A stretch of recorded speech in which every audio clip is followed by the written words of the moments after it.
What the? Oh, hello, boss. How many times have I got to tell you to quit reading them machinery magazines around the office? I know, but this is science. A fella's got to keep up with what's going on in the world. Look, can you imagine? There's an electrical aeroplane, flies without wings. I bet in 50 years from now you'll be able to fly without the aeroplane. What do you care? You won't be here in 50 years. You won't be flying either. But, boss, that ain't a scientific attitude. Now, you listen to me. You haven't earned a dime in a week. Are you supposed to be a bill collector or a professor? Oh, look, science is my hobby, that's all. Oh, yeah? Well, how would you like to spend all your time fiddling with that hobby? Oh, gee, that'd be swell. All right, Marconi, you're fired. Oh, look, I was only kidding. See, I'm laughing. Can't you take a joke? All right, then. Get out and get this. Fred Dennis owes $164. The money or the machinery? Chief, it's as good as in your pocket.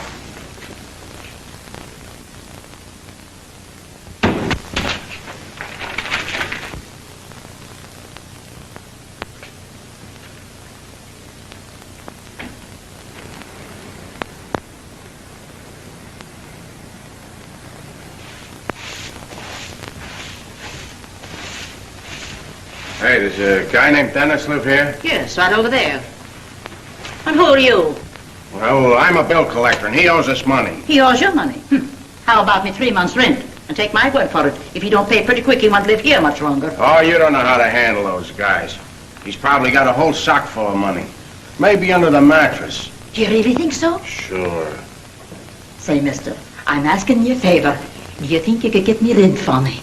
Well, now, that ain't exactly in my line. Oh, don't worry. I'll see that you get your share. Now you're talking. Just leave it to me.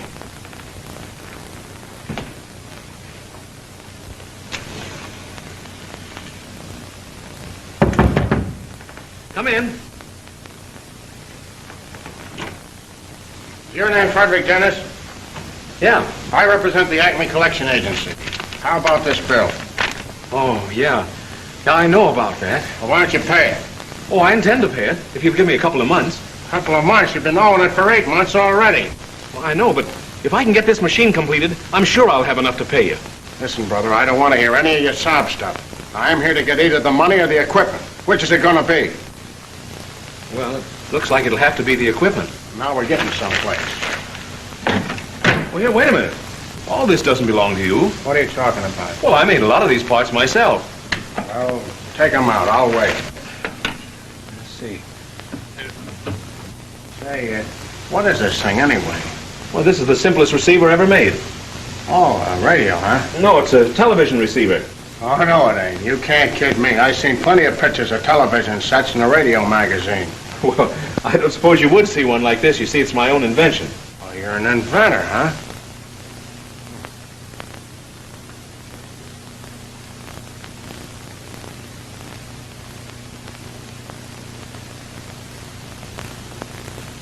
Say, what do you call this contraption? Oh, that's the televisor.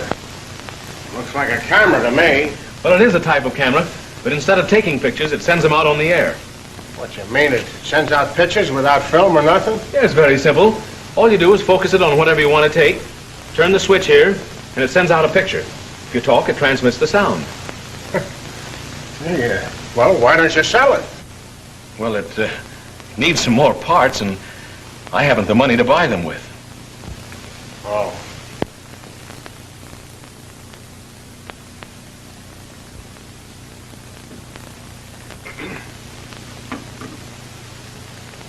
Say, a broadcasting company go big for a thing like this, wouldn't they?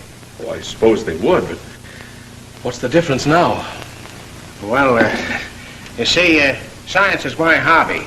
And if I was to take them things back, now would that be a scientific attitude? You mean you might let me keep the parts for a while? Well, something like that. Seeing as science is my hobby. Gee, you're a swell guy. Oh, that's all right. I'll tell the boss that I'll fix it somehow. I'll say you blew town. Oh, this means a lot to me. I don't know how to thank you. Oh, forget it. What do you say we go out and have some grub together, huh? Thanks, that's nice of you, but let's make it some other time. I got some milk and stuff here. Oh, you can't invent on baby food. Come on, I'll get you a feed that'll stick to your rib. Besides, I got an idea. hello. Good day, Mr. Dennis. How are you? Oh, fine, thanks, Mrs. Leary.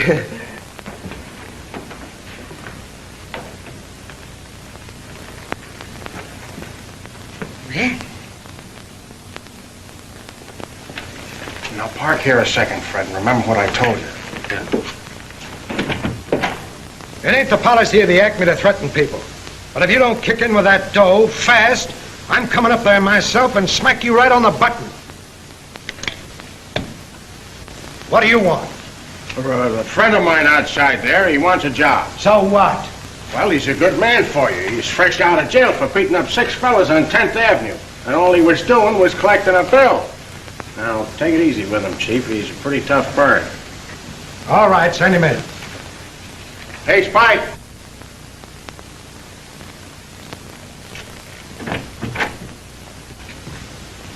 This is Spike, the fellow I was telling you about.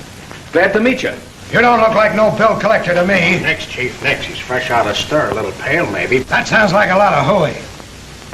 You look like a college kid. Beat it.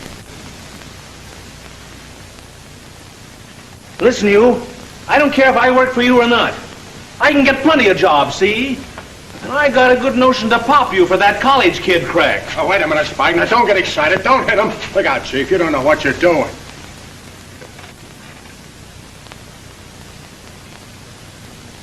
Not bad. Not bad at all. Give him a list and put him to work.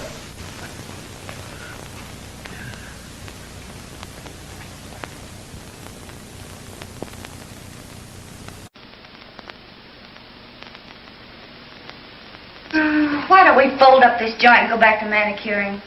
Well, I saw our old boss this morning. He said it'd be all right. Back to that place? No, thank you. Oh, how we could use $1 million. I'll settle for 100. Well, we can always huck your fur coat. We cannot. That coat is the last bit of front I have. Well, don't get excited. It was only a suggestion. This isn't the first time we've been broke. And I'd counted so much on that potato peeler to pull us through. I had a hunch nobody'd fall for that phony gadget. It was as bad as the Blake automatic mosquito trap and the Blake system for learning Greek in 6 lessons. Aren't you the fair weather friend? Oh, you know I'll stick with you, Bobby. But we gotta eat. Honestly, we haven't had any money in so long, I'm ashamed to carry a pocketbook. Even the chumps we know aren't putting out for mosquito traps. Did I hear you call our clientele chumps? Because they sympathize with my attempts to emancipate the American housewife? Because they understand my desire to teach every citizen Greek? And you call our clientele chumps? Nay, I'm ashamed of you. Gee, you've got a great line of gab. If we only weren't trying to promote funny paper inventions, we'd make millions. Oh, keep your chin up. One of these days we'll hit something that'll put us on easy street. Sure.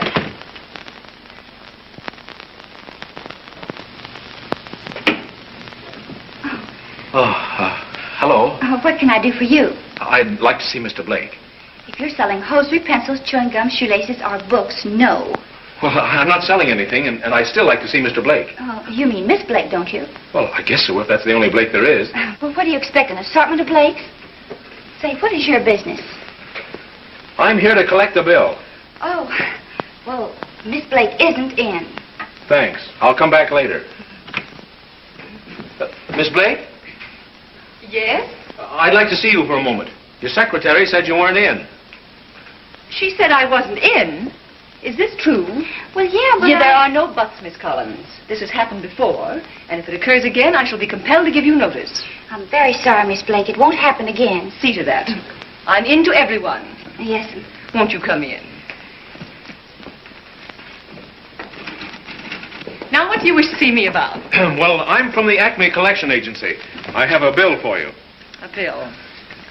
Yes, I think our check is in the mail. 15,000? Why, that's ridiculous. I won't pay it. You don't understand. That's not dollars. It's volts. Well, I won't pay 15,000 volts either. I never heard of it. Well, there's been a mistake, Miss Blake. I apologize. You see, those are just some notes of mine that I jotted down. Here's the real bill. We expect immediate payment. I see. Considerably less than 15,000, isn't it, Mr. Dennis. Fred Yes. Dennis. Well, Mr. Dennis, I can't tell you how intrigued I am by this diagram. Now, about that bill, Miss Blake. Mr. Dennis, you can't fool me any longer. You're not a bill collector, are you? Well, not for very long, I hope. I mean, it's not my regular work. I knew it. You're much too nice for this sort of thing. I wouldn't say that exactly. I have a friend who's a professional bill collector. Oh, I'm sure of it. What I meant was that you probably have a great personal ambition of some kind. A career you want to follow. Am I right? Perfectly. I'm really an electrical engineer. Well, how interesting. I thought it was something like that. Well, I've got to make a living, and about that bill, Miss Blake. Yes, of course. But, Mr. Dennis, let me ask you just one more question. What does this diagram mean? Oh, that's just a rough outline of an invention of mine. Invention? In what field? Television. Well, you must be clever. Our best scientists have been working on television for years. Yes, I know, but I think I've an entirely new theory. But can you prove your theory? Oh, this is not just a lot of talk. I'm close to finishing the actual machine. Really? Why, Mr. Dennis, that's very interesting. I'm tremendously interested in the advancement of television. I'll be glad to explain the principle to you sometime. Oh, that's not enough. I want to see it at once. Shall we go? Oh, but Miss Blake, about that... Mr. Dennis, you're not inconveniencing me one single bit. Well, if it does what you say it will, the entire industry will be affected. Mr. Dennis, have you a manager? No, I haven't. Then this is the luckiest day of your life. Remember, opportunity knocks but once. Did you say once? Excuse me. Hiya, Freddie. Oh, pardon me. I didn't know you had company. Well, that's all right, Rocky. Come in. Mr. O'Neill, this is Miss Blake and Miss Collins.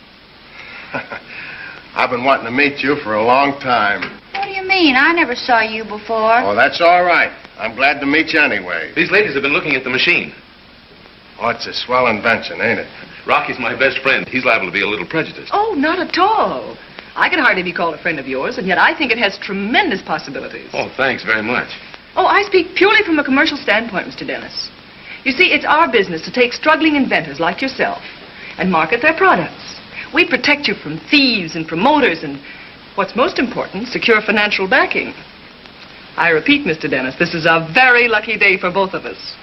I'll say. You mean you're going to promote the money for me to finish the machine? I'm going to start the first thing tomorrow morning.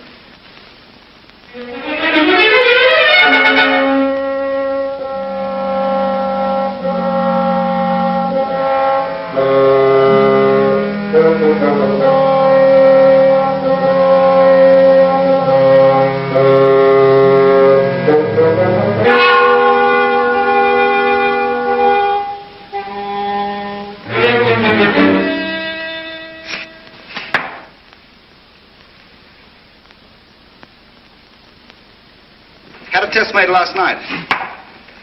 We're ready to start manufacturing just as soon as you give the word. That depends on what news Standish brings. Let me out of here. Let me out. You can't hold me here. How long are you going to keep Turner in there? Till the deal with Paragon goes through?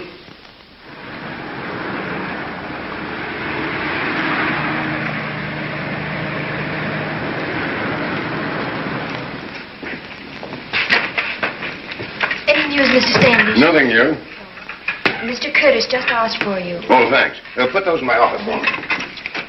What'd you find out, Standish? Just came from headquarters. The police haven't turned up the slightest trace of him. Years of research. Thousands of dollars spent to perfect television. And then our engineer and his assistant disappear. It's very simple. Turner and Griffin have taken the plans and are going to cash in on them at our expense. Why, that's inconceivable, Standish. Turner's been with me for 15 years. Mr. Curtis, we may as well face the facts. There doesn't seem to be much hope of finding out what became of them. I suppose you're right. We both know if we don't jump into television, Paragon faces bankruptcy. It's a serious problem. There's only one thing to do. Go and buy television on the open market. We've waited too long as it is. I'm afraid we can't stand the added expense. But if we don't, what are we to fall back on?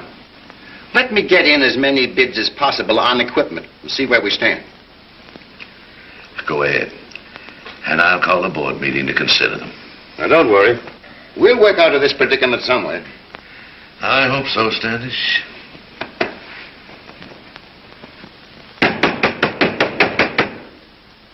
You won't get away with it, Griffin. I won't let you. You can't keep me here forever.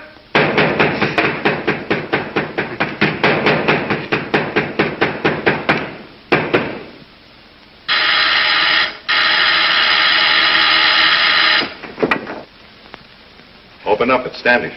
Wait a minute.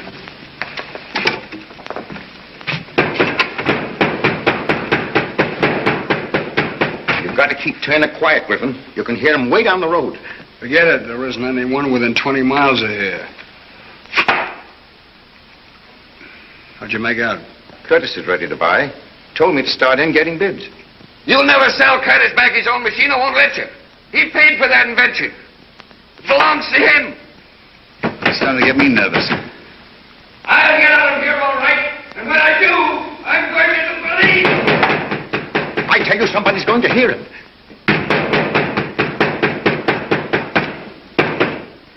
Maybe you're right.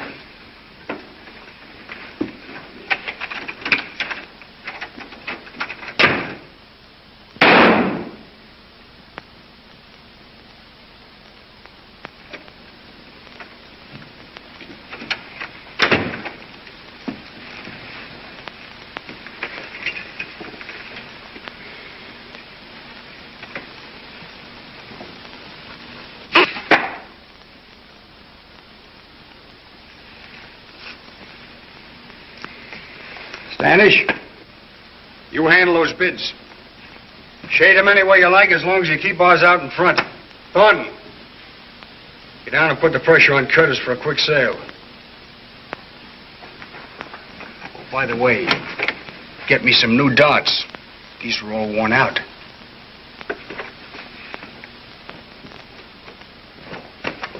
Did you notice the shoulders on that Rocky fella? I was there on business. Say, you don't really think that machine's any good, do you? I don't think it can squeeze orange juice. What difference does it make? It looks complicated enough to fool anybody, and that's all we need. What could be more complicated than learning Greek in 6 lessons? Look where that got us. But don't you understand? Television is sweeping the country. Everybody's interested in it, and practically nobody knows the first thing about it. That's where the chumps come in. Curtis would fall for it like a ton of bricks. Have to show me. I know I'm right. It looks like $1 million. And he's a pretty impressive-looking fellow. Uh-oh. So you noticed that, did you? I thought this was business. Oh, be yourself.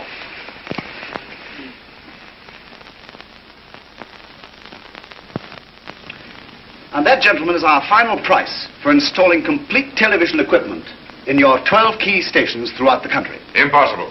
It's out of the question. Why, it'll be suicide to undertake such an investment. It's entirely too much. I'm against it. I agree with you. Mr. Thornton, you see how the officers of our company feel.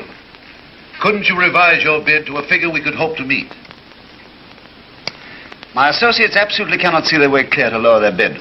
Why, it would take us at least 10 years to pay off for something like that. And if things take a bad turn, Standard Equipment would be in a position to absorb our company. That's right.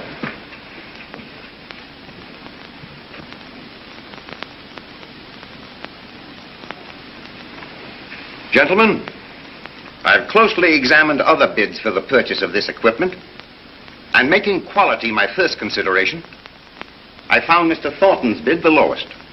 And as assistant to our president, I feel that I should call your attention to the importance of an immediate decision to install television. Other companies in the field are far ahead of us. Any delay on our part now would be poor business judgment. Hello. How do you do, Miss Blake? Mr. Curtis in? He's tied up at a board meeting. Now, I've heard that one before. Well, believe it or not, this time it's true. All right, I'll wait. What Mr. Standish has just told you is undeniably true. But for the present, I think we must withhold our decision. And in the meantime, Mr. Thornton, I trust that you can get your associates to cut their price.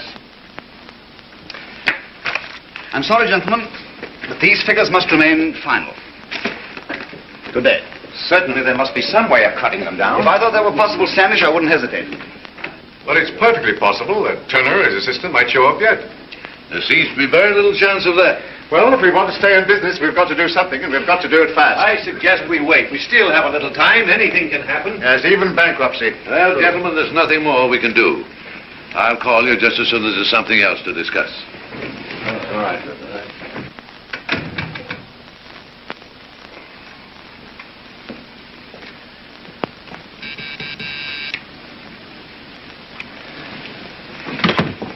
Yes, Mr. Curtis? Miss Waltz, get me some aspirin. Yes, sir. Mr. Curtis, Miss Blake is waiting to see you. Is she in again? Well, I'm not here. I'm out. You tell her anything. Yes, sir. Oh, Miss Waltz. You remember what happened the last time I refused to see Miss Blake? She came in through the fire escape. You'd better send her in. I believe it would save time, sir.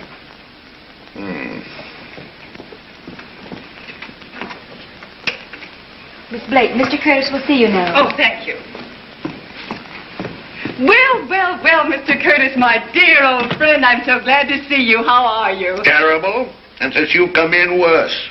Now, what do you want this time? Now, is that nice? I call on you for a perfectly friendly chat, and you accuse me of wanting something. I'm speaking from bitter experience, my dear. You're always wanting something. And that last venture you inveigled me into was the limit. A potato peeler. Bah! Oh, well, that wasn't my fault. So many unfortunate things happen, and don't you think I suffered too? Yes, I know, my dear. I promise I won't speak of business again. If you don't. You see, you don't trust me. Well, I do, my dear, I do. But I had such marvelous news for you. News? What news? Well, you've been so mean, I don't think I'll even tell you. I apologize, Bobby. What is it? I don't know. Trying to rouse my curiosity, aren't you? When you won't. What is it? Well, if you insist, I'll tell you. But only on one condition. What's that? Promise you won't interrupt until I've finished. Now, promise. All right, go ahead. Do you know that I am the sole representative for a man who has the greatest invention since the electric light? Remember your promise. And do you know that just because you're my friend, I'm going to give you the chance to invest $2,000 in it? For that measly sum of money, Paragon will have the option on the most efficient, practical, and economical television set in the world. Miss Blake, it cost me $200 to find out that people are still peeling potatoes in the same old way. It cost me another $200 to find out that you can't teach Greek in 6 easy lessons. And now you come here and ask me for $2,000 for a television machine.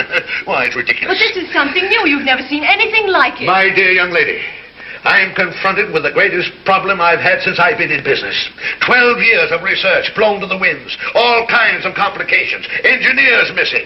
Then you come here and tell me you have the answer. Now, I'm busy. Go home. But isn't it worth the money to find out? Look how much you've already spent experimenting. No. Mr. Curtis, you're making a great mistake. This is the opportunity of a lifetime. Only $2,000.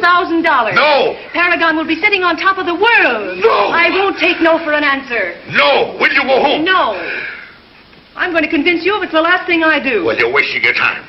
No.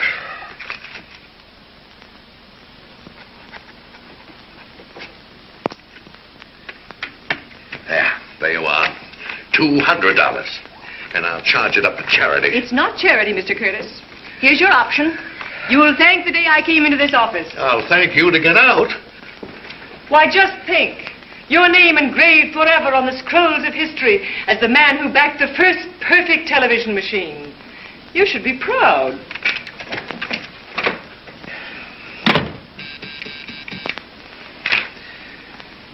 What have I ever done to deserve this? File that, please. And charge the $200 off to research. Research? On what? A new television machine. The greatest invention since the electric light. Are you serious? Bah, she couldn't even make a potato peeler work. She? Oh, I understand.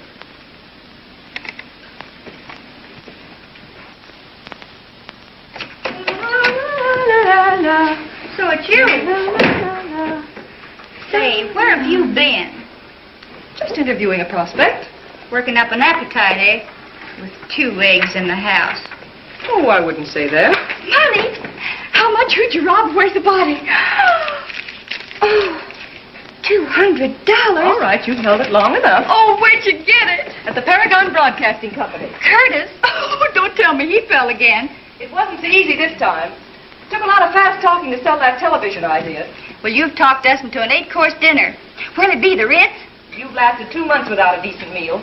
You can hold out for another hour. I've got to see Fred. Oh, so that's why you're polishing up. Don't be silly. This is business. Yeah, I'll bet. You get $200 and now it's Fred. You're not smart at all. It isn't Fred we need, it's the machine. Just a few dollars will keep us on the right side of Mr. Dennis. Tossing the doggy a bone, eh? Exactly.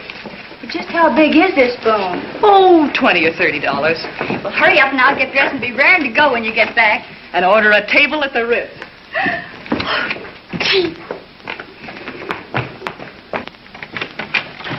Miss Blake, Hello. come in. I'm awfully happy to see you. You'll be even happier when I tell you the good news. Won't you sit down? No, thanks. I can't stay very long. How have you been? Aren't you a bit interested in what I have to tell you? Oh, yes, of course I am, but I'm so glad to see you. I have a backer for your invention. Really? Oh, that's swell. He thinks this contraption of yours is a miracle. Oh, well, I'd hardly call it that, but it will be revolutionary when it's finished. In fact, he has so much faith in it that he's made a cash advance. Not much, but it's a starter. Oh, the amount doesn't matter. The important thing is that you believe in it. Of course I do. And I predict that there are big things ahead for us. I'm glad to hear you say that. It somehow gives me the feeling that, well, that I'm not alone in this. And I'll prove to you that your confidence in me isn't wasted. You talk as if this thing can't fail. Well, you don't think I'd accept money if I thought it could? Well, that'd be like stealing. Well, that's one way of looking at it. How much money will it take to finish this machine? I've got it all figured out. By buying the material and constructing the parts myself, I can manage on about $200. $200. Well... Oh, don't worry. I didn't expect the money all at once. I'm lucky to be back on the machine at all. And I can't tell you how grateful I am. Isn't it a strange coincidence? $200 is just the amount Mr. Curtis advanced. Bobby, I mean, Miss Blake, you're the grandest thing that ever happened to me. Oh, don't get the idea that that's anything. What's the mere $200? Pin money.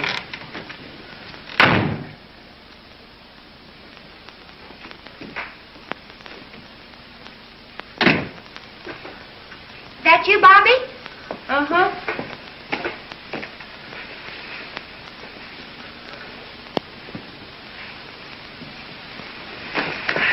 I've got a ringside table at the Ritz. Let's go. Oh, May, did you say there were 2 eggs in the house? Yeah, why? Well, if you're hungry, you better start cooking them. Say, I'm thinking something. Well, will you please tell me I'm wrong? You're right. Oh, not the whole 200. Well, of all the unconscious jellyfish I ever saw, you take the cake. With a couple of streetcar tokens between us and the poorhouse, you throw a whole bankroll into the lap of a goofy inventor. Oh, I just couldn't help it. Couldn't help it. Well, if you were robbed, why didn't you call the police? Oh, I wish you could have been there. And seen his face and listened to him. I just had to give him the money. Now, isn't that pretty? I know what's happened to you. You're going soft. You're falling for the guy. Don't be foolish. After all, that money wasn't ours. Did we ever have any that was? Oh, let's stop arguing like a couple of kids. How do you want those eggs? Scrambled. And be sure and save the shells. We can eat those tomorrow.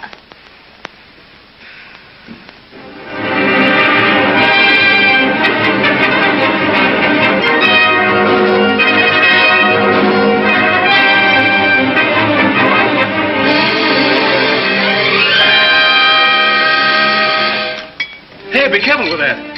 That's the most expensive piece of equipment I've got. What is it? A cathode ray tube. Gee, ain't science wonderful?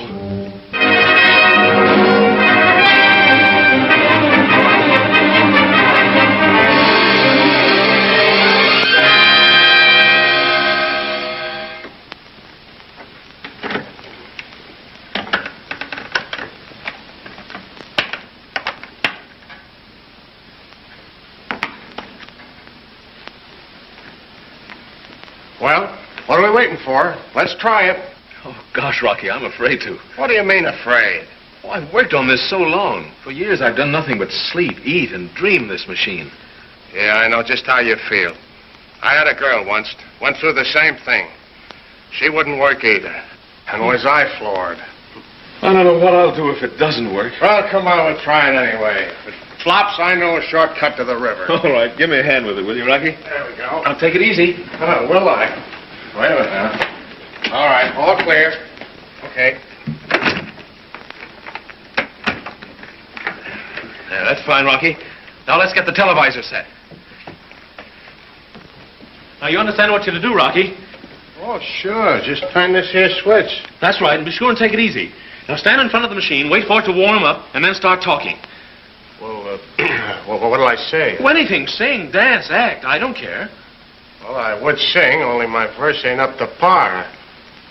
I think I'll just talk. All right, and keep talking till I tell you to stop. I'll try to pick you up in here.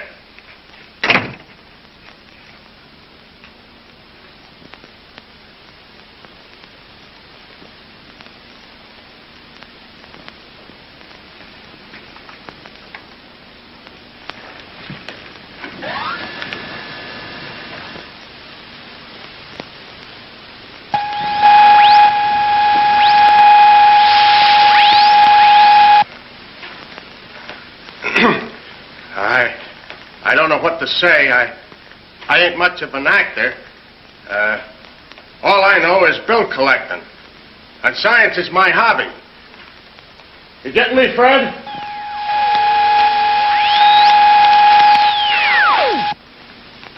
In case you didn't get me before, I'm telling you again. Science is my hobby. I got character and personality. And I like science. It's my hobby. How am I doing, Fred? In case you didn't hear me before, I'm telling you again. Science is my hobby. You see, science is my hobby. I'd invent something of my own, only I don't know what. Now, you take a simple thing like the automobile. Now, I could have invented that, only a guy beat me to it. Hey, what are you doing in there, Rocky! Fred? Am I talking to myself or what? Rocky! I'm running out Rocky, of words. it works! It works, Rocky! Rocky, it's a success! It works! Come here! It works. Look! Look!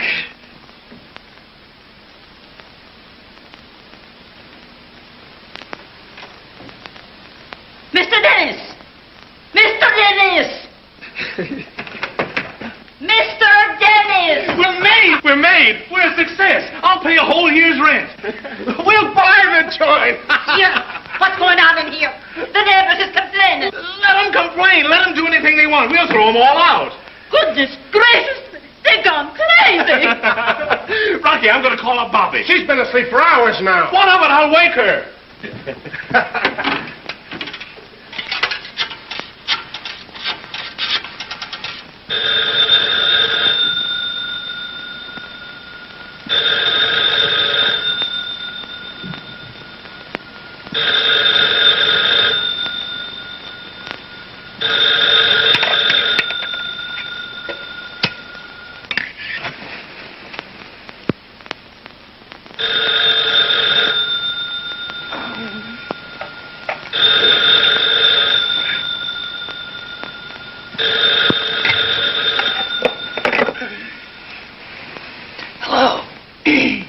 Hello? Yeah, Fred. It works, I tell you. No, there's no doubt about it. Wait a minute. Don't talk so fast. Is somebody sick? Nobody's sick. Keep quiet. Yes, we can show it now. Tomorrow, anytime. Is it a fire? Oh, nothing's happened. No fire, lady. Just a 5-cent phone call. You're sure no one was murdered? You're not calling the police? No, lady. No one's been murdered. Yet. All right. Goodbye. Now, Mr. O'Neill, about me rent.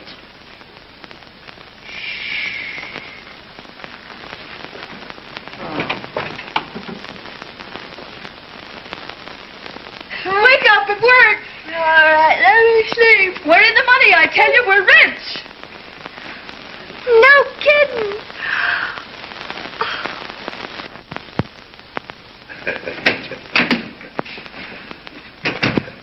The members of the board will be here at 3 o'clock. They all seem anxious to know what the meeting's about. Fine, fine. They'll get the surprise of their lives. All this mystery has made me quite curious, too. Well, you may as well know, Standish. You remember that $200 you marked off to research? You mean the girl? I said research. That 200's the best investment Paragon ever made. I don't understand, sir. You will this afternoon. We're having a demonstration of a new television machine. This afternoon? Yes, and if what that girl told me is true, we're no longer at the mercy of standard equipment. Why, it can't amount to anything. Well, I don't think they'd come here to demonstrate a fake, do you? No, it doesn't seem reasonable. No, of course not. You'd better get temporary contracts ready, because if that machine's all that girl claims it to be, we've got to be prepared to sign. Yes, sir.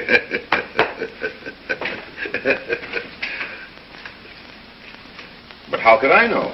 Curtis has given her money 2 or 3 times before and didn't dream himself that anything would come of it. We can't afford to take any chances. But the meeting's already been called. I don't know what we can do about it. If you don't, I do. Griff, you can't. Shut up. I got an idea. Let's hear it. All we're worried about is their machine. Yeah? They're going to show it at the office. Yeah? Then here's what we can do. $400? You're crazy. They give one of these away with every set of new tires. That's the price. Well, I ain't saying yes till I try it out. Well, I don't know about that. Now, wait a minute. You don't expect me to buy a pig in a poke, do you? I just want to drive it around the block, fella, that's all. Well, I guess it's all right.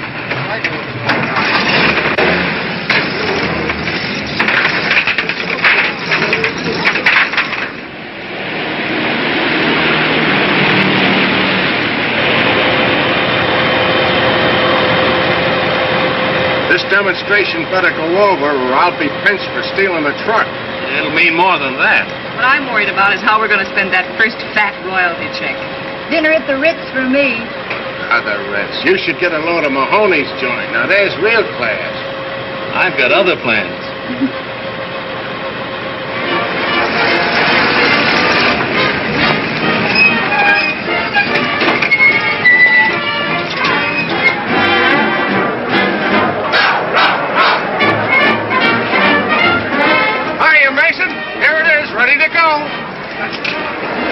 I have to pull a lot of wires to get permission for you to do this. If it works, I'll buy you the football field. Yeah? Thanks.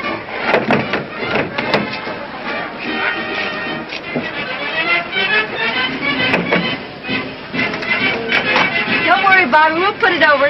See you later.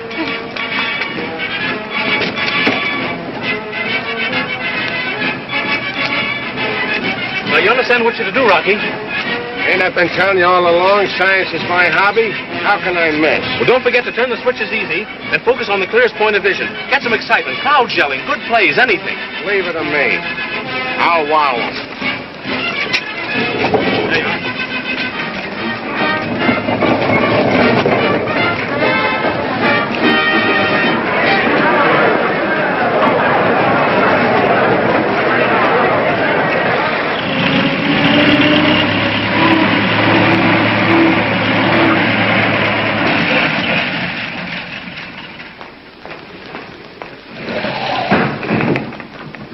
Where's this going? Paragon Broadcasting. All right, I'll take it up. Sorry, buddy, but you'll have to use the passenger elevator. Well, they sent us around here. Yeah, sure, for the baggage. But can't you read? Oh, all right. But you'll be very careful with it. As if it were my own mother-in-law.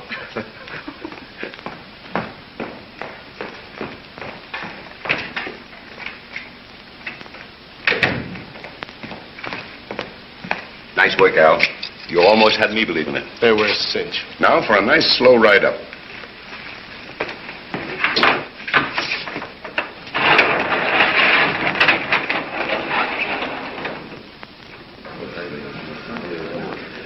Gentlemen, Mr. Dennis, our young inventor. How do you do? And Miss Blake, his manager. How do you do, Miss Blake? Pulled a fast one, eh, Curtis? Oh, vision, Howland, vision. You should be congratulated. Not at all, not at all. I'm banking everything on you two. You have nothing to worry about.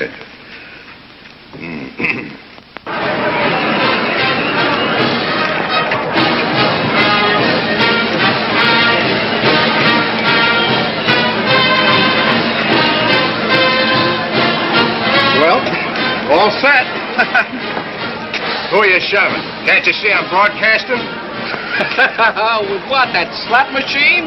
Yeah, and it runs with slugs. I can spare one for you, wise guy. Hey, save that for later. We've got work to do. That's right. Well, here it is. Well, rather a funky-looking object, isn't it? Yeah, right. Complicated looking thing. Like anything we've seen, isn't it? Unusual looking device. I'm going to announce the game myself. I'm experienced. You're going to announce. Well, who's playing? I don't know. Get a program. Quick, hurry.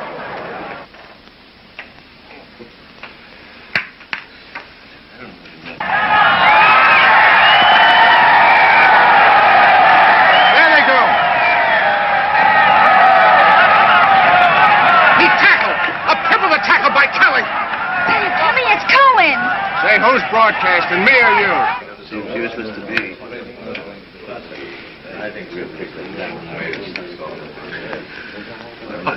I can't understand. Something's gone wrong. There they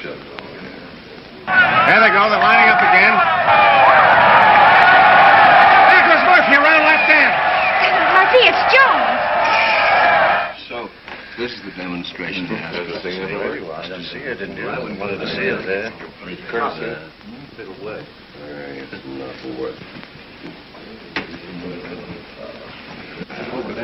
What's the matter, boy? What's wrong? I don't know. I can't figure it out. Fight. Waste of time. Gentlemen, please be patient.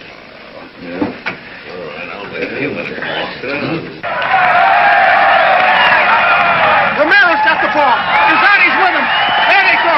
Romero and Casati. What a day for the Irish. 50 yards. 60 yards. Such a waste of time. Why, what's that? Happened, Fred? What is it? I don't know. Vision. Just a waste of time. Yeah. Oh, let's forget it and go back to work. You're to blame for this. I should have known better than to have listened to you. If you come in this office again, I'll have you thrown out. And that goes for you, too. Now, get that thing out of here.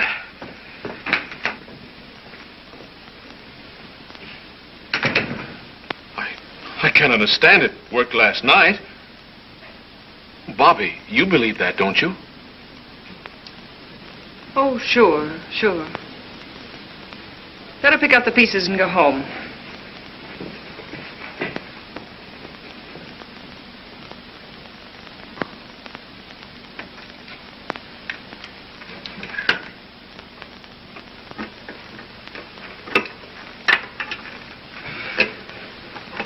Oh, come on, Fred. Lay off that thing for a while, will you? You've been at it all night. I'm all right. Here, have a little coffee. No, thanks. You think it might have got bumped around in the truck? No, but I'm going to find out what did happen if I have to take this whole machine apart. Yeah, I done that to a watch of mine once. I still got the pieces. I wonder if it isn't too late for us to commit suicide. Wasn't I a fool to throw away that 200? Well, I don't know. When you think of what we could have had if the thing had been any good. That's just the point. When did I start to believe in miracles? Miracles have happened. Fred's a pretty nice boy, you know. Don't rub it in. I'll admit he's good looking. He's sincere and ambitious. But am I supposed to give $200 to every good-looking man who walks into this office? I have myself to look after. All right. Don't blame me. Oh, I'm blaming myself. You were right. I did go soft. And now we're right back where we started before Mr. Fred Dennis walked into this office.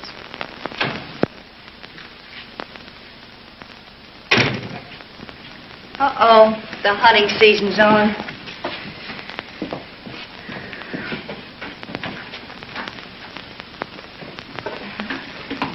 May is, Yeah.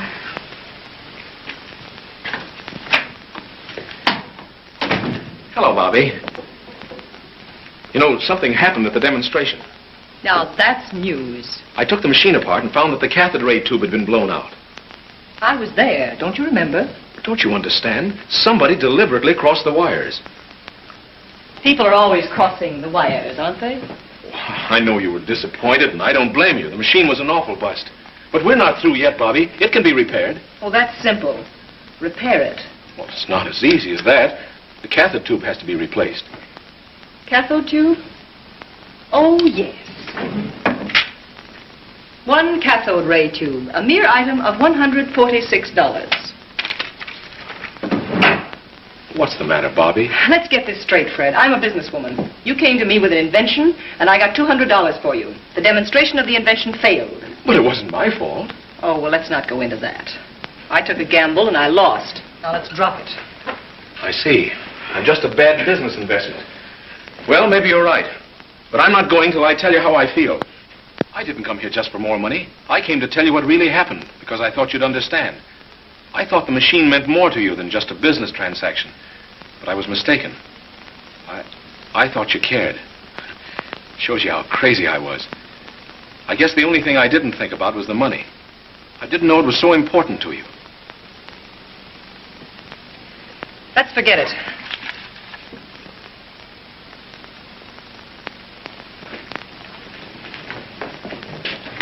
Well, don't get the idea that I need you. I'll fix the machine, I'll show it again. You'll get that $200 you're so worried about with interest.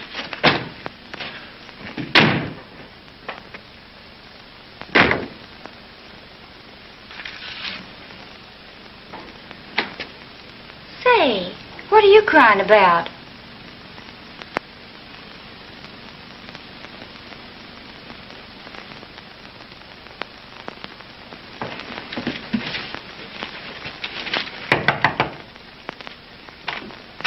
Mr. Dennis? Yes.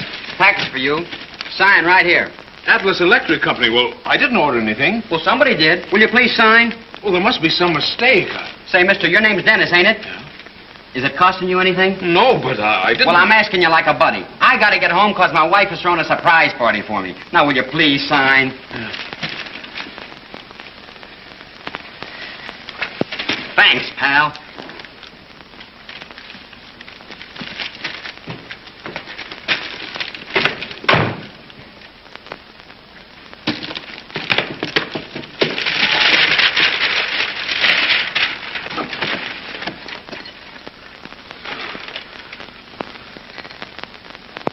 Rocky.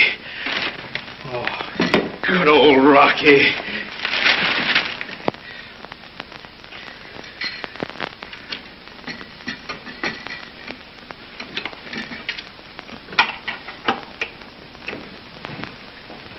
Hello. Hello. Where have you been? Shopping?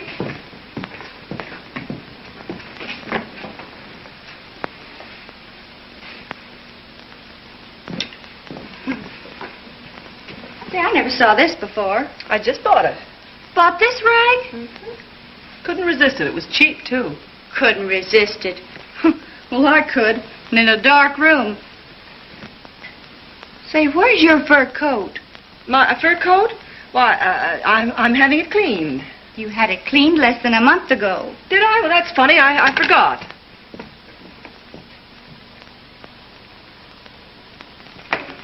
Mr. O'Neill. Well, good evening, Mrs. Leary. Oh, never mind the evening. You appear awful friendly with that Dennis chap, and I ain't seen me money yet. Shh. That's my system. You act friendly like at first, see? But you think he's got it?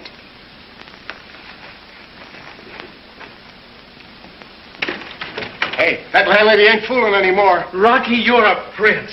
Well, thanks. You're a pal, a real friend. Oh, I like you, too. Oh, I knew I could depend on you. But where did you ever get the money? What money? Oh, now stop clowning. I know you sent it. I got the machine fixed already. And it works, too. Look. It works. You must have got a new a new tube. Well, thanks to you. When I opened the package, it nearly knocked me over. Package? Say, who's crazy here, me or you? I don't know what you're talking about. Well, it was delivered here an hour ago. Didn't you send it? Me? Where would I get that kind of dough? You're not kidding me. Honest. Well, that's funny. I wonder who could have sent it. I got a pretty good idea. The girls. Wait a minute. Wait a minute. It's a fire. Hello. Did you notice something go past?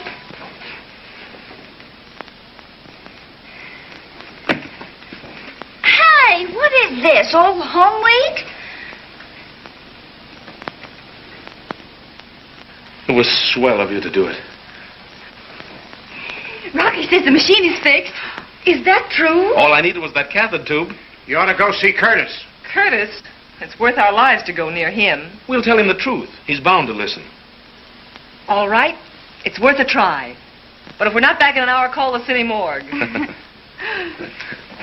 What's the number of the morgue? Hello, Miss Walsh. We'd like to see Mr. Curtis, please. Yes, Miss Blake. And Mr. Dennis. Thank you. Miss Blake and Mr. Dennis to see Mr. Curtis? Yes, sir. If they're in this building another minute, I'll fire you. Yes, sir. Yes, sir. And remember, I don't ever want to see them again. Yes, sir. Mr. Curtis is dreadfully sorry, but he can't see you. I told you.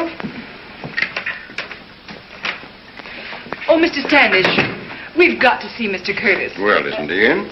Well, yes, but not to us. It's a matter of great importance. I'm sure if he knows, he'll want to see us. Well, if it's that urgent, I'll see what I can do. Come into my office. Oh, that's awfully nice of you, Mr. Standish. Now, what did you wish to see Mr. Curtis about? We want to tell him that Mr. Dennis's television machine is in perfect working condition again. We can shorten 20 minutes if he says the word. Well, you know how Mr. Curtis is. He's pretty stubborn at times. I know. However, I'll see what I can do for you. Oh, thanks. It's in the bag. Shall I talk to Curtis, or will you? I think we'd both better shout at the same time. Mr. Curtis. Yes, Dennis.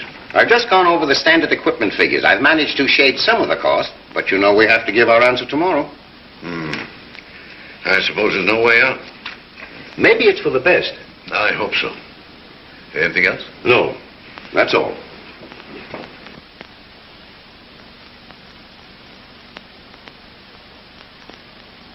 Howland, Jones, Tully, Tucker, North, Holman, Jackson, Caldwell. Our troubles don't end with Curtis. We've got to sell these directors, too. And I'll bet all 8 of them are from Missouri. I'm sorry. I did everything I could, but he won't see you. Well, I can't understand. He needs this machine. Unfortunately, Mr. Curtis is not of the same opinion. He's decided to buy other equipment. The deal will be settled tomorrow. Well, are you sure you told him the facts, that it works? Are you suggesting that I withheld the information? Oh, no, but seems impossible. This means so much to Paragon. Don't worry, Fred. I'll get to Curtis before morning if I have to sleep on his doorstep. Oh, Mr. Dennis, give me your address in case anything new should develop. 205 West 192nd Street. I'll get in touch with you. Let's go. All right, just a minute, Fred. May I leave a note for Mr. Curtis? Why, certainly. Thank you.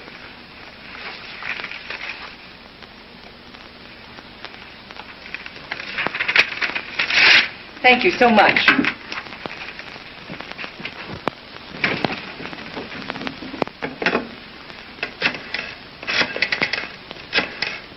So there he was, wrestling like tigers. In a flash, he grabs my arm with his gnashes and bites right through the bone. Here, you can see the scar yet. Not there, honey, there. Then I grabs a stranglehold. I reaches for a cradle hold. Hey, lay off. I'm not interested in cradle holes. What happened to your father? Oh, yeah. Well, then my old man and my best friend done a dumb thing. They got into a fight with each other. What a spot for me. What was I to do? Well, what did you do? Well, blood is thicker than water, so I knocked out my old man. Did you see Curtis? No.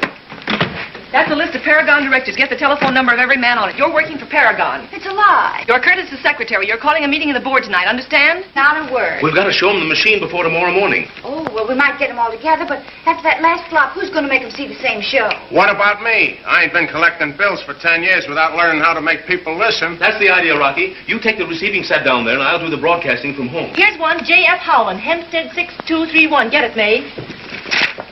Well, what'll I say? There's a special conference in the Paragon boardroom at 9 o'clock tonight. Well, I'll get it.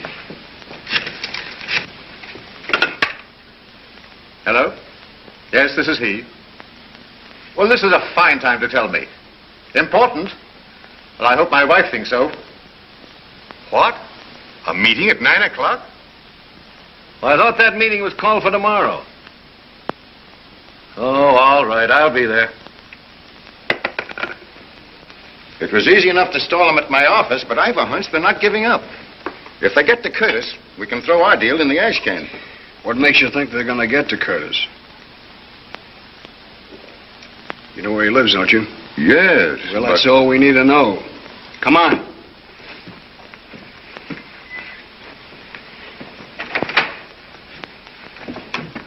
This evening, you'll say, Tucker, have you any idea what this thing is all about? I don't know. Curtis's secretary telephoned me and said it was important. Same thing happened to me. I thought this meeting was called for tomorrow. An hour's notice. I counted on the opera tonight. Where's Curtis? Haven't seen him. Well, I assure you, gentlemen, that I'm just as curious as you are. Curtis ought to be here himself any minute. Caldwell, what's the meaning of this? I thought it was my place to call meetings for this company. Just a moment. Here's the wire you sent me. What? Gentlemen, this is all a mistake. Someone has carried this little joke too far. Joke? I think there's no need for us to remain any longer. We'll hold the meeting tomorrow as originally planned.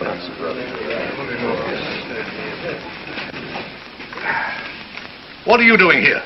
Well, I heard you guys was looking for a television machine, and I'm going to show you this one. Isn't this the dentist machine? That's right. I assure you, gentlemen, I knew nothing of this. Oh, you made those phone calls? And the telegrams, too. Why, this is ridiculous. Get this thing out of here. Now, wait a minute, Whitey. Keep your shirt on. You ain't going anyplace till you see this machine work. I'll call the police. Oh, will you? Now, go on, sit down. Decompose yourself. Hey, Griff, how rough is this going to be? It all depends. Why? I was just wondering. Well, if you're worried, you can get out right now. We ain't got any room for you. Don't worry about me. I was only asking. Gee, I hope Rocky put it over. You ought to be telephoning pretty soon. What are we going to say when the show starts? Well, I could tell the Paragon Board of Directors that I love you. Well, that would only take a couple of minutes. Not the way I'll tell it. The whole thing is preposterous. It's even better than that. And she's all set. Honey, call Fred and tell him we're ready.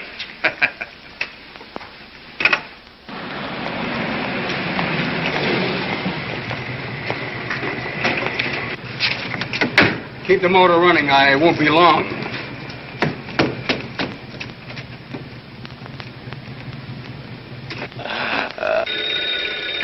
Oh, that's Rocky. It must have worked. Get back in there. But the telephone's for me. I've got to answer it. You're not answering anything. Well, who are you?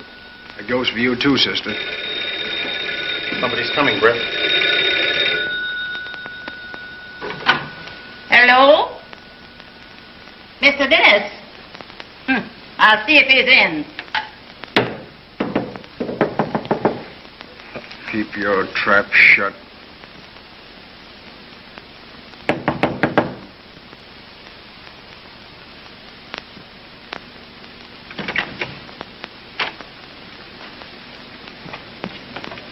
Hello.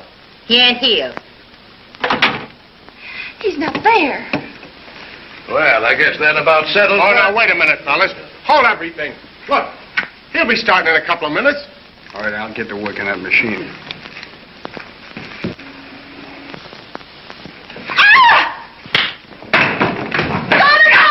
Why not, look, fellas, you come all the way down here. He's bound to start.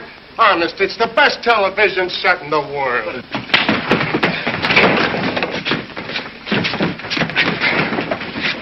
Turn on the switch.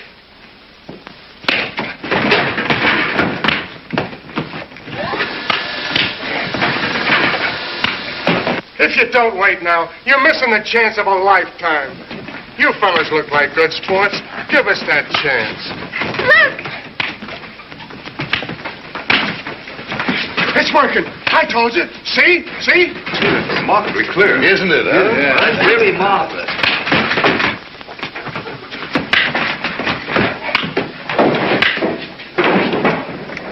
Why, that's the best television I've ever seen. It's a very well staged fight.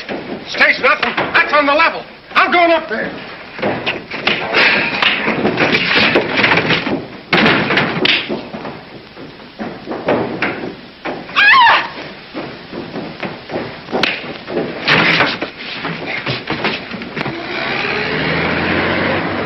Oh, calling, buddy? Step on it, will you? Say, if you think you can do any better, drive it yourself.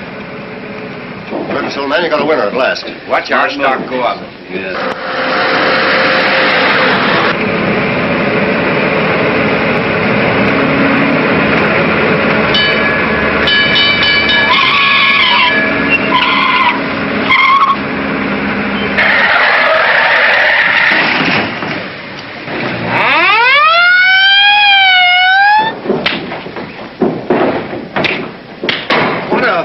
I should say so. That's real. Look at that. He's got a chance. Look at that blow. Right.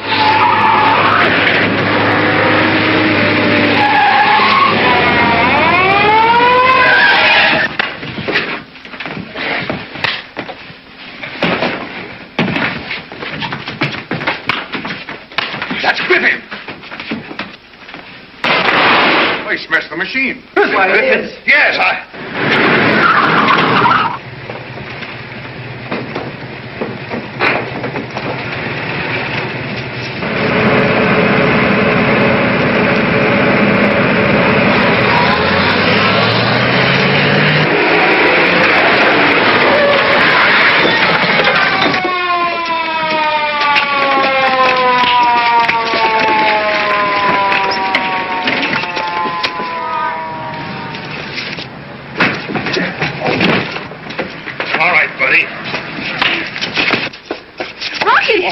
How's Fred? He's all right, but are you hurt? No, but they are. Do your duty.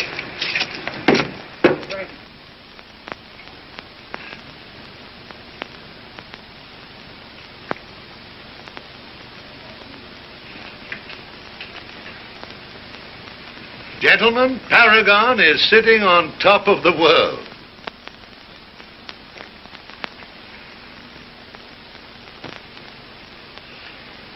Ain't that marvelous? Did I ever tell you science was my hobby? Is that all you can think of, looking at them?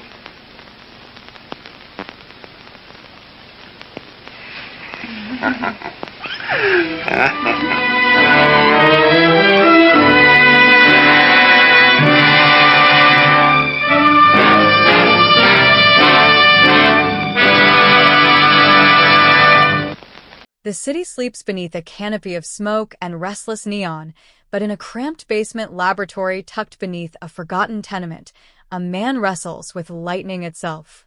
Fred Dennis, a thin, intense inventor with eyes that burn like the filaments he bends to his will, stands before a maze of wires, tubes, and humming transformers. The air smells of ozone, of ambition, of something about to change the world. It is the mid-1930s, an age teetering between the last gasp of Depression-era gloom and the first fragile dreams of a technological dawn. Radios still rule the airwaves, cinema flickers in silver ghosts, and no one yet dares to imagine a world where moving pictures might travel invisibly through the air. No one but Fred. His obsession has consumed him, days without food, nights without sleep, all for a single, impossible dream. A machine that can transmit images through space. A box that can bring the world into your living room. The machine hums now, a skeletal contraption of glass and copper coils, its screen a trembling pale eye.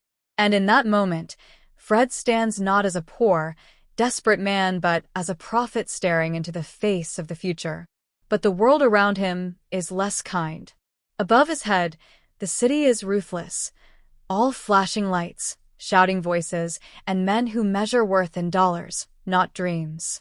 Rocky O'Neill, the tough, broad-shouldered bill collector with a criminal past and a loyal heart, storms into the lab with fury in his step. "The rent's due, Fred," he growls, his voice bouncing off the concrete walls. Fred barely hears him. His mind is deep in voltage, in vision. Wires spark, circuits hiss. The world outside fades. "I'm on the edge of something, Rocky," he mutters. "One more test, just one." Rocky sighs, the anger draining into reluctant admiration. He doesn't understand this talk of cathode rays and transmission frequencies, but he understands fire when he sees it. Fred's got that same look in his eyes, the kind of look that makes men heroes or corpses. Upstairs, The city's glittering elite are already circling. John Curtis, a suave broadcasting magnate with a predator's smile, leans across a polished desk in his penthouse office, listening as his secretary whispers news of the strange inventor downtown. He smells opportunity and blood. Across town, in a smoky nightclub where the air hums with jazz and cigarette smoke, Barbara "Bobby" Blake sits alone at a corner table, swirling her drink and staring at her reflection in the glass. She's quick, ambitious, and tired of being dismissed as decoration. A promoter with a silver tongue and a stubborn heart, she's made her living on promises, and now she's heard of a man who just might deliver one that matters. She finds Fred the next morning, still in the same clothes, still surrounded by wires and chaos. "You're wasting genius in a basement," she tells him, brushing dust off her gloves. "You've built the future, Fred. It's time the world saw it." There's an instant spark between them. Not romance yet, but recognition. She sees in him what no one else does. Not a madman, but a visionary. Together, they strike a desperate pact. She'll find the money, the connections, the spotlight, and he'll give her the miracle. Days blur into nights as they prepare for the first public demonstration. Fred works feverishly, soldering and testing, his hands shaking from exhaustion. Bobby, elegant and sharp, talks her way into the boardrooms of Paragon Broadcasting Company. She pawns her fur coat, her jewelry, her pride, anything to buy Fred the chance to show the world what he's made. Behind every bright promise, though, shadows move. The rival executive Standish watches with envy, whispering to thugs in dark alleys, plotting to claim the invention for himself. His men sabotage wires, swap parts, spread rumors, every trick to make the experiment fail. The night of the demonstration arrives. The boardroom glows with electric light, the smell of cigar smoke thick in the air. Executives murmur skeptically as Fred stands before his towering contraption, Bobby at his side, her faith holding him steady. "Gentlemen," he begins, his voice trembling with both fear and pride, "you are about to witness the birth of a new age." He flips the switch. The room falls silent. The machine hums. A faint image flickers onto the curved screen, a football game, alive, moving, transmitted through air. Gasps fill the room. For a heartbeat, the future exists. But then a spark, a hiss, a scream of electricity. The image distorts, twists into chaos. Smoke fills the air. Someone shouts sabotage. Fred lunges toward the controls, but it's too late. The machine dies with a final flash, plunging the room into darkness.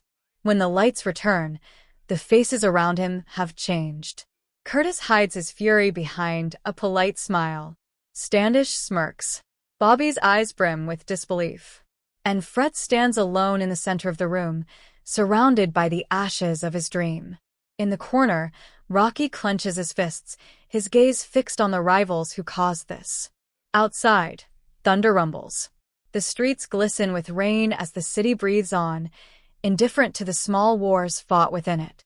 But in Fred's heart, a spark still glows, faint but unbroken. Because he knows what no one else dares to believe. The television works. It worked before they destroyed it. And he will make it work again, even if it costs him everything.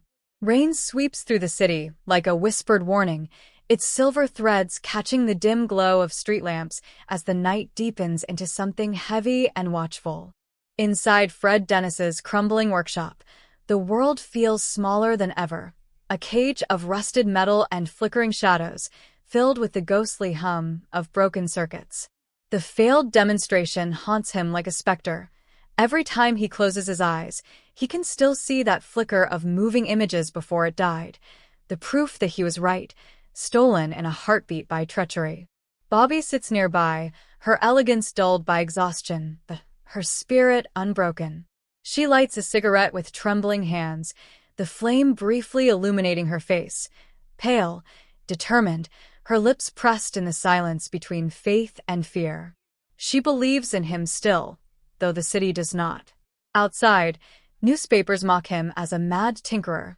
Investors pull out, and Paragon Broadcasting whispers that Fred's invention was a hoax. But somewhere behind those polished lies, Fred senses the truth. Someone wanted him ruined, and they nearly succeeded. Days pass in a blur of repair and resolve. Fred scavenges what's left of his equipment, soldering new wires, redrawing schematics, his fingers raw and blistered from endless nights of work. Bobby returns with scraps of good news. Small investors, journalists still curious, a few sympathetic friends in the industry. But each time hope flickers, darkness follows. Strange men start watching the workshop from across the street, silhouettes with hats pulled low, waiting, always waiting. Rocky, ever loyal, notices them first. He's not a man of science, but he knows the smell of danger, the rhythm of footsteps that don't belong. They're after your plans, he warns, his tone hard, protective. Fred barely listens. His world has narrowed to circuits and screens, to the pulse of electricity that might yet vindicate him. Bobby, however, senses the net tightening. She hears whispers in hotel lobbies and backrooms, the name Standish murmured among gangsters and executives alike, a man willing to destroy anyone who stands between him and profit. Then comes the night the storm breaks. Bobby returns to the workshop late, her eyes wide with fear. They're coming, she breathes, rain dripping from her coat. They know you rebuilt it. Fred looks up from his bench, his invention now reborn in gleaming perfection, sleeker, more powerful, a miracle of human stubbornness. For a brief, electric moment, the air hums with destiny. But before he can speak, the door bursts open, Rocky's voice shouts from the street, and chaos explodes. Two men in dark coats rush in, the glint of revolvers catching the light. Wires snap, glass shatters, the machine trembles. Rocky lunges forward, swinging, his fists cracking through the noise. Bobby screams, grabbing the plans off the table, shielding them with her body as a stray shot ricochets off metal. Fred throws himself toward the power switch, desperate to save what remains, and suddenly, in the confusion, the machine surges to life. The screen flares, casting the room in ghostly light.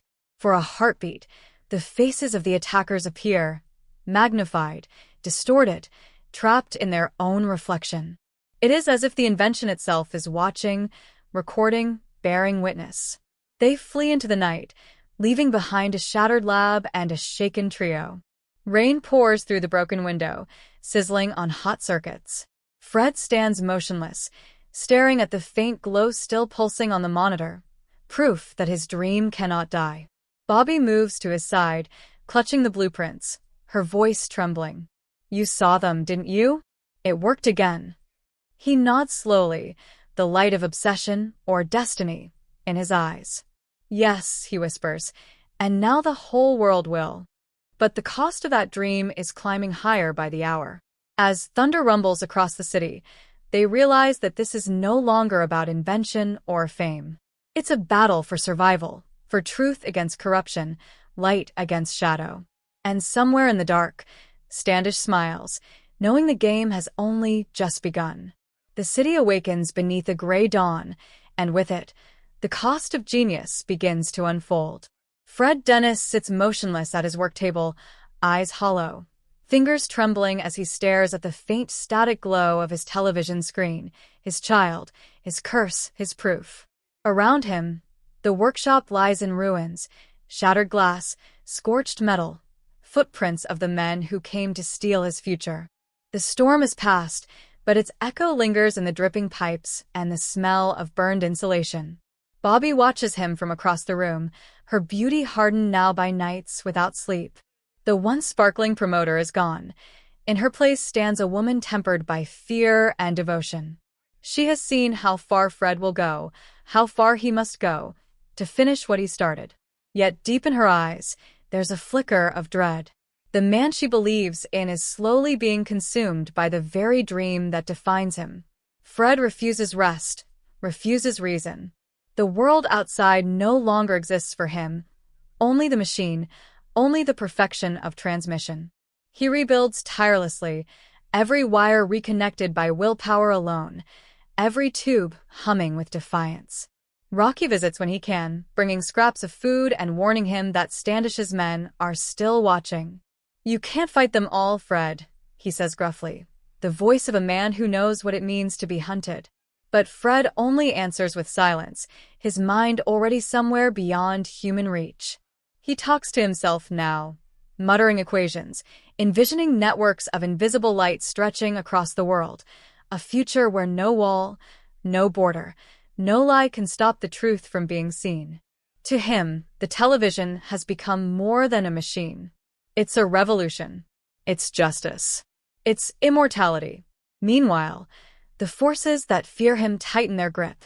Standish, in his sleek office high above the city, pours a drink and stares out at the skyline with cold amusement. The failed inventor, the penniless fool. He'll make one more attempt, and then they'll crush him for good. He's already arranged it. A false partnership offer through Curtis's network, an invitation for a final demonstration. Bobby finds the letter first. Her instinct screams trap, but Fred barely hears her warnings. "They finally believe in me," he insists, eyes wide with manic hope. "This is my chance to show them the truth." Bobby pleads with him, grabbing his hands, her voice cracking. "Fred, please, this isn't about the machine anymore. It's about you. They'll destroy you." For a moment, the fire in him softens. He looks at her, really looks at her, and the madness flickers into something painfully human. "I can't stop, Bobby," he whispers. "If I stop, it all dies with me." The night before the demonstration, the air feels thick, as if the city itself is holding its breath. Bobby can't sleep. She sits in the dark, staring at Fred as he works, the flickering light of the machine painting his face in alternating gold and blue. His shadow looms huge against the wall. Part man, part myth, part monster. He's no longer just chasing progress. He's running from failure, from poverty, from being forgotten. Bobby reaches out, brushing his shoulder. "Fred," she murmurs, "if this is the price of seeing the future, is it worth it?" He doesn't answer. The hum of electricity fills the silence, like a heartbeat too strong to stop. And then morning, the final test. Fred arrives at the Paragon building, his invention gleaming under a white sheet, Bobby and Rocky by his side. In the boardroom, the same executives who once laughed at him now wait with rehearsed smiles. Cameras click, pens scratch, and Standish lounges near the back, confident and cruel. Fred steps forward, pulls away the sheet, and begins. The room grows still as the machine awakens. The screen glows. The picture forms. A face appears, clear and sharp, a face speaking words transmitted from miles away. Gasps fill the air. It works. It truly works. But in that triumph, something darker stirs, a faint whine, a surge of power too great. Sparks leap, smoke curls, the machine trembles like a living thing. Bobby cries out, but Fred doesn't move. He stands transfixed, entranced by his own creation. The electricity arcs through the wires, crawling like veins of light, and for a single blinding instant, Fred Dennis becomes both inventor and victim, the man who gave the world a miracle and paid for it in fire.